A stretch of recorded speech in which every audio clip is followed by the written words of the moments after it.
చిత్తూరు జిల్లా కుప్పంలో నెలకొని ఉన్న శ్రీ ప్రసన్న తిరుపతి గంగమ్మ ఆలయ అభివృద్ధిలో భాగంగా ఆలయ చైర్మన్ బిఎంకే రవిచంద్రబాబు అధ్యక్షతన గతంలో తెలుగుదేశం పార్టీ అధికారంలో ఉన్నప్పుడు ఆలయ అభివృద్ధికి అందరినీ కలుపుకొని నా వంతు నేను కృషి చేశానని, అమ్మవారికి రోజురోజుకి జనాదరణ పెరగడంతో రద్దీ ఎక్కువ కావడంతో ఉన్న స్థలంలో సరిపెట్టుకోవడానికి ఇబ్బంది పడి అప్పటి తెలుగుదేశం పార్టీ అధికారంలో ఉన్నప్పుడు ప్రభుత్వంతో మాట్లాడి ప్రభుత్వం నుండి కొంత భూమిని ఆలయానికి ఏర్పాటు చేయడం జరిగిందని తెలిపారు.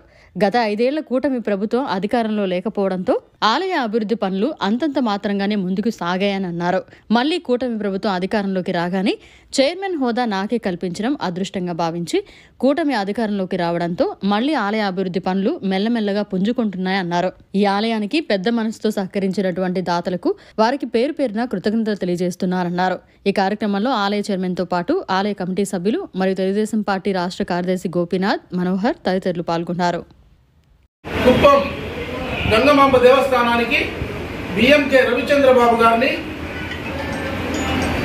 అధ్యక్షులుగా ఎన్నుకోవడం జరిగింది. అదేవిధంగా అతనితో పాటు అతని యొక్క మెంబర్స్ కూడా రావడం జరిగింది. వారందరూ కూడా ఈ దేవస్థానాన్ని అభివృద్ధిలోకి తీసుకుపోవాలని ఎంతో కృషి చేస్తూ ఎంత డబ్బులుంది, గత పాలకవర్గం ఎంత మేమైనా ఇచ్చిందా మాకు అని అడగడం జరిగింది. వాళ్ళు ఒక్క రూపాయి అభివృద్ధి చేయలేదు. ఇచ్చిన నగలు అట్లే ఉన్నాయి, ఇచ్చిన వెండి అట్లే ఉంది, కానీ ఒక్క గ్రాము కూడా పెంచకుండా ఉండిగలు కూడా ఖాళీ ఉండిగల్ని ఈ యొక్క అధ్యక్షుడి చేతికి ఇవ్వడం జరిగింది. అటువంటి పరిస్థితిలో ఇప్పుడు ఈ దేవస్థానానికి ప్రజలు ఎక్కువైనారు, భక్తాదులు ఎక్కువైనారు, ప్రజా సమూహాలు ఎక్కువైంది. స్థలం చాలకుండా ఈ స్థలం కోసం మేము ఈరోజు ఆలోచించి ఏదైనా స్థలం కొంటే బాగుంటుందని ప్రభుత్వాన్ని కోరడం జరిగింది. ప్రభుత్వం కూడా ఈరోజు 45 సెంట్ల భూమిని విరాళంగా ఇవ్వడం జరిగింది ప్రభుత్వం. అదేవిధంగా దానికి వెళ్ళడానికి దారి లేని పరిస్థితిలో ఈరోజు ఆలోచించి, భక్తాదులందరూ కూడా ఆలోచించి, ఈ యొక్క పాలకవర్గం కూడా బాగా ఆలోచించి ఎదురులో ఉన్నటువంటి ఒక షాపుని కానీ అదేవిధంగా కొంత స్థలం కొంటే వెళ్ళేదానికి, ఆ యొక్క ప్రభుత్వ స్థలానికి వెళ్ళేదానికి దారి ఉంటుందనే ఆలోచనతో ఈరోజు దగ్గర 1 కోటి రూపాయలు పెట్టి మన శ్రీనివాసులు గారిని, అందరూ రావుకాలం శ్రీనివాసులు అంటారు, అతని దగ్గర కానీ, అదేవిధంగా మన కుప్పంలో మంచి వ్యాపారవేత్త అయినటువంటి సిమెంటు వ్యాపారవేత్త, మరి రైస్ వ్యాపారవేత్త అయినటువంటి మన నిత్యానందం గారు కొంత ముందరున్నటువంటి అంగడులు కూడా ఇవ్వడం జరిగింది. అతన్ని 27.5 లక్షలకు అంగడి ఇవ్వడం జరిగింది. వెనకాల 60 లక్షలకు మన రావుకాలం శ్రీనివాసులు గారు స్థలం ఇవ్వడం జరిగింది. అతను కూడా అంగళ్ళు స్థలం ఇవ్వడం జరిగింది. దీన్ని ఈరోజు మనమందరం కూడా ఈ యొక్క తిరుపతి దేవస్థానానికి పెట్టుకొని తిరుపతి దేవస్థానాన్ని మళ్ళా ఇంకా అభివృద్ధిలో తీసుకుపోవాలనే ఉద్దేశంతో ప్రజలందరినీ కూడా ఒక విన్నపాన్ని అధ్యక్షులు గారు ఇవ్వడం జరిగింది. ఏమిటంటే అది దీన్ని కొన్నదానికి 7,500 రూపాయలు స్క్వేర్ ఫీట్ అంటే అడుగు స్థలం ఏర్పడడం జరిగింది. అంటే మనం కొన్న వేళలో ఆ యొక్క మొత్తం స్థలంలో డివైడ్ చేస్తే 7,500 రూపాయలు ఒక అడుగు.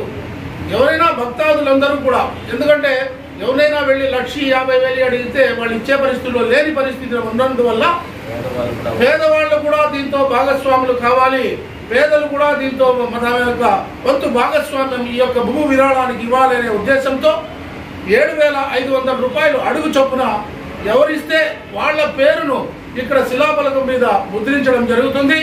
అట్లు ఎన్ని అడుగులు ఇస్తారో ఆ విధంగా సీనియారిటీ ప్రకారం, అంటే 10 లక్షలు ఇచ్చిన వాళ్ళు, 9 లక్షలు ఇచ్చిన వాళ్ళు, 8 లక్షలు ఇచ్చిన వరుసగా ఎంత ఇచ్చారో ఆ ప్రకారం వేసి ఇక్కడ రాళ్లు పైన పర్మనెంట్ గా మన జీవితకాలం ఉంటుందని తెలియజేస్తూ ప్రతి ఒక్కరు కూడా ఈ యొక్క భూ విరాళానికి దాతలు కావాలని, ప్రజలందరూ కూడా దీంతో పాల్గొని ఈ యొక్క స్థలాన్ని ఇంకా అభివృద్ధి చేస్తూ ఈ యొక్క దేవాలయాన్ని కూడా రాబోయే కాలంలో ఇంకా మంచి ప్రభుత్వం తరఫున కూడా 8 కోట్ల రూపాయలు రావడం జరిగింది ఈ యొక్క దేవాలయ అభివృద్ధి కోసం.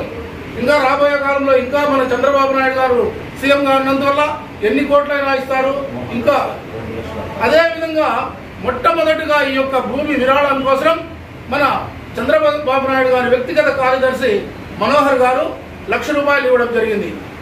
అదేవిధంగా మన మోహన్ రావు సార్ గారు వీకోట వాస్తవ్యులు, అదేవిధంగా ఆయన తెలుగుదేశం పార్టీ అభిమాని, ముఖ్యంగా ఈ అంబకు కృపాపాత్రులైనటువంటి మోహన్ రావు సార్ గారు 2,50,000 రూపాయలని ఇచ్చి ఈ యొక్క భూ విరాళం కోసం మొట్టమొదటిగా చెక్ ఇవ్వడం జరిగింది. రెండవసారి మన నిత్యానందం గారి దగ్గర కొన్న స్థలాని కోసం. ఈ విధంగా ప్రతి ఒక్కరూ ముందుకొచ్చి, అదేవిధంగా మన అధ్యక్షులు రవిచంద్రబాబు గారు కూడా 1,00,000 రూపాయలు ఇవ్వడం జరిగింది. మన పిఎస్ మురరత్నం సార్ గారు 25,000 రూపాయలు ఇవ్వడం జరిగింది. వీరందరూ కూడా డాక్టర్ సురేష్, బిఆర్డి సురేష్ గారు కూడా 25,000 రూపాయలు ఇవ్వడం జరిగింది. ఇదంతా కూడా చేర్చి ఈ యొక్క స్థలాన్ని కొని అమ్మ పేరిట రిజిస్ట్రేషన్ చేసి ఇవ్వగలరని ఈ యొక్క పాలక మండలి అంతా కూడా నిర్ణయం తీసుకుంది. ఆ విధంగా ప్రజలందరూ కూడా సహకరించి ఇంకా విరాళాలు ఇచ్చి ఈ యొక్క స్థలాన్ని కొని అభివృద్ధి చేయవలసిందిగా కోరుతూ మనందరికీ అమ్మ కృపాకటాక్షం రావాలని కోరుతున్నాం. మరిన్ని అప్డేట్స్ కోసం మన HN9 టీవీ ఛానల్ ని సబ్స్క్రైబ్ చేసుకోండి.